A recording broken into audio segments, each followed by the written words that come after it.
Hello everyone, welcome to another video of comprehensive biology learning. In today's video, we are going to talk about the basic concept of refraction. Whenever light moves from one medium to another, जैसे कि जब light air से water में जाए या फिर air से glass में जाए या फिर वाटर से ग्लास में जाए, then in that case the light moves from one medium to another, and if that medium is transparent or translucent, then it doesn't bounce back, rather it moves through it and it changes its path. That is called as refraction. So the bending of light from its original path only when it travels from one medium to another is called as refraction.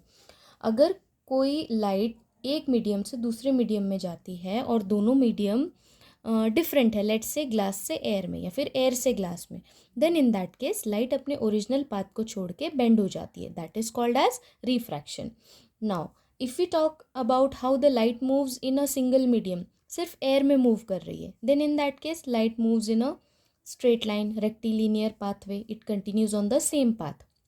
But if light moves from a rare medium to a dense medium, rare medium का मतलब होता है एक ऐसा medium जिसके particles एक दूसरे से बहुत दूर दूर होते हैं.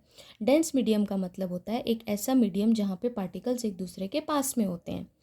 ठीक है, अगर लाइट मूव करती है रेयर से डेंस मीडियम में, for example from air to glass, then from its original path the light bends and it bends in such a way that it moves towards the normal. जहाँ पर incident ray hit करती है उस point से अगर आप एक 90 degree angle draw करो, that is called as the normal. This is the normal. So light का ओरिजिनल पाथ ये है, लेकिन अगर वो रेयर से डेंस मीडियम में जा रही है तो वो बेंड हो जाएगी. बेंड कहाँ पर होगी? अंदर की तरफ, मतलब नॉर्मल की तरफ. इसका मतलब when light moves from rare to dense medium, the angle of refraction will be lesser than the angle of incidence, क्योंकि लाइट नॉर्मल की तरफ मूव कर रही है.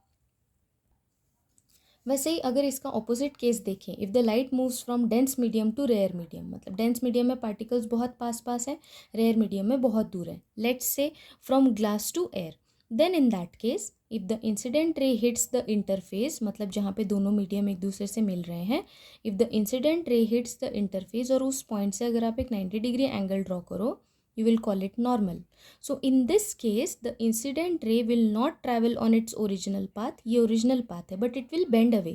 Where will it go? It will go away from the normal, मतलब वो normal से दूर चली जाएगी.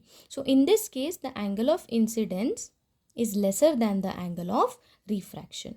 Remember, when the light moves in a single medium, it goes along the straight path. When it goes from rare to dense medium, the light ray bends towards the normal. When it goes from dense to rare medium, then it goes away from the normal.